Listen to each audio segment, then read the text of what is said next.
Alright guys, going to talk about Spain in the sense of bringing a partner to Europe, whether it's from Philippines, Thailand, Vietnam, or wherever. I would actually say I find it much easier to deal with than the UK, and far, far cheaper.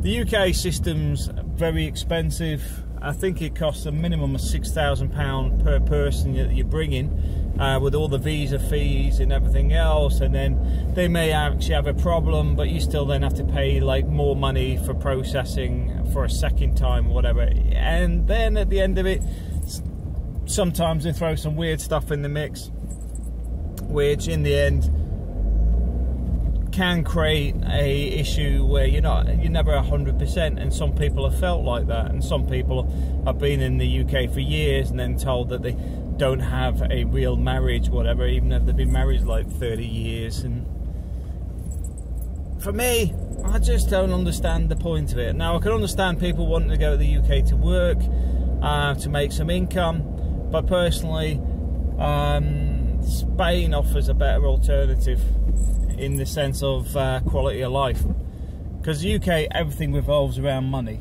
everything. The reality is, living in Spain, although you still need money to live, the cost of living is cheaper, but the quality of life is much higher. And that's the bit where people often get things out of balance. They go, oh well, for example, if you worked at McDonald's in the UK, could you afford your own apartment and pay your own bills, etc.? You're probably going to struggle. Yeah, there's a guy with a YouTube channel on Spain, actually lives in this area. Now, I would hazard a guess he earns probably about 700 to 900 euros a month, but his rents, I think it was about 220, 240 euros a month, which includes his electric and water. Well, his electric and water and all his other bills are in there, because I don't think he'll have any. There is no sort of council tax, but there might be a community fee depending on the building, but it's normally picked up by the rent. So the point being is, it's about 220, 240 all in. You know, it may have to pay for it. Well, he will have to pay for his internet, but there's no council tax, which in the UK can be an easy £60 a month for bugger all. There is no hidden sort of expenses. I mean, going to work can be quite expensive in the UK. Even getting the bus just locally could be £3–4 a trip. Yeah, I find here in Spain, if you're a resident, you can get a annual bus pass for €7, which you just renew. And when I say renew, I think you only pay €7 and that's it. You don't pay €7 every year. You just got to renew your bus pass. So the point being is, you look at those little things, it's a cost saving. You look at the access to good food. There's a lot of good quality produce here, which is very, very cheap.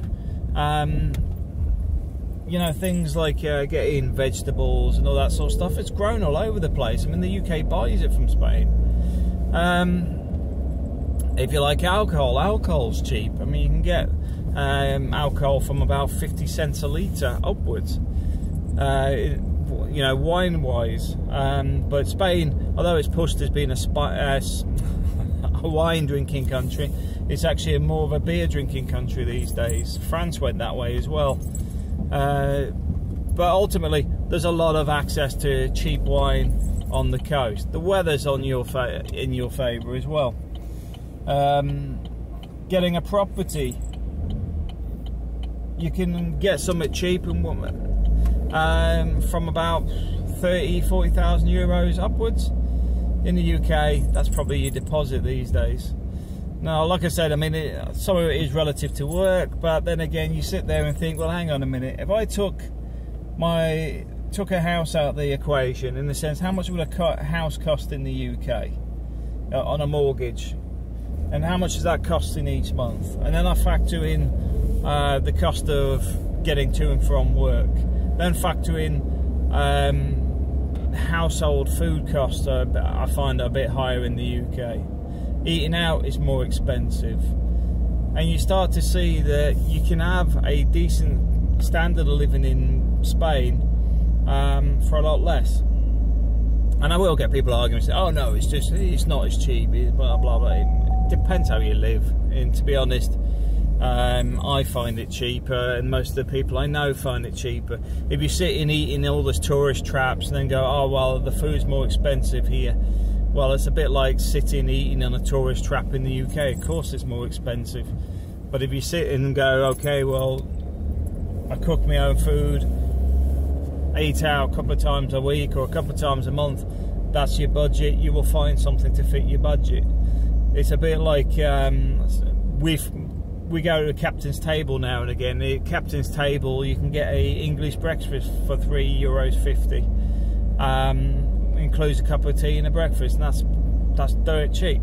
In the same way, you can go up to the halfway house at Quesada. They do a lot of meals pretty cheap in there. But you can also go the other way, where, like for example, the lobster paella, I think it's about €20. It's all based on what you want to spend. But one thing I will say is, generally it is cheaper. Generally it's easier to deal with immigration. Generally you can get most things done. And one thing I will say I have found is that the Spanish are far easier to deal with than UK bureaucracy. Because the UK bureaucracy is there, same as in Spain, that is there. But the difference here is they don't send you a form out a week late and then complain that you haven't filed it on time when they've sent it after the deadline, where it was impossible for you to get it back in time. Yet I have heard cases of that related to UK immigration. There are many, many reasons where the process is much easier. The stress is off. If you're earning money online, got a job lined up, or got a pension set up, it is not difficult. In fact, there's been several people move from the UK to here. The reason being they've moved here is because of the problems with immigration in the UK. Prime example of that is some of the pension guys, where they've got a state pension and not a lot else. They don't meet the financial requirements to bring their wives to the UK, but in Spain it just about makes it. I know a few people that have done that, and that's why I'm sort of bringing it up. There are many reasons that you could actually be doing a life in Spain sort of thing over staying in the Philippines long term, especially if you're looking at something where the environment's a little bit cleaner, less pollution in the air, good medical cover, access to good medical facilities, access to the whole of Europe, giving your partner a future with a foot in the door of Europe, giving your kids a future with a better education, etc. There are many reasons I would say that Spain is better from a family approach, and it is better for bringing a partner to Spain over either staying in the Philippines or even going to the UK. I do find the UK is not the place that I once knew, that's for sure. But like I said, a lot of this stuff is up to you, but personally I think Spain is a very, very good option. As you can see here, the sun's out. A lot of the stuff isn't that hard to adapt to. Language takes a bit of getting used to, but when you're looking at the fact that there's a connection between the Philippines and Spain, that helps with immigration. You look at the fact that things like in Bisaya, the days, months, numbers, and many other words are very similar or the same. It makes it very quick for a lot of Filipinos to learn Spanish. The other thing I find generally in this area, I'm not saying the whole of Spain, because there's a lot of issues within Spain regionally over independence and things, is people don't really have any racial problems from the stuff I've experienced and seen here. In the UK I've seen it. In the UK I've seen people being turned away from work simply because they were coming from Poland. And they were told there was no work available, and somebody actually said, but we're actually looking for 3 cleaners. They said, yeah, but they're from Poland. I've seen that sort of stuff in the UK. I haven't seen it here in Spain, where we are. It may go on. I'm just saying I haven't seen it. It's a very multicultural area. About 50% of the population where we are are from anywhere but Spain. You've got people from all over the world. There are a lot of Filipinas here, and I say Filipinas because I haven't... Oh, Carlos. Carlos is my only Filipino male that I know, and I can't really call him Filipino because he's actually officially Spanish. But the point being is, predominantly, if you move to Barcelona, Madrid, even on the coast here, there are a lot of Filipinos about. You've got to find them because they don't advertise it on the internet that I'm aware of. But there is a bit of a community of people that go all around. It's like April had their birthday on the 1st, and a couple of our friends come over from Quesada.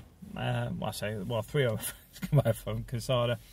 They've got a cake baked, and and they brought it over because we have a few Filipino friends in this area, and we're right on the coast where work isn't as easy to find, etc. But there's still a community here. There's a lot of Filipinas up in Quesada and a few other areas that have the over 60s relationships, in the sense that the women are over 60. They're married to people from predominantly Norway and Scandinavian countries, but there is a lot of Filipinas around already. But yeah, I do just want to throw that out there because it is an option, and 5 years into Spain now, we're getting our routine, getting settled, love the country, loving the fact that the sun is back finally after the winter, but definitely a place to be. Thanks for watching.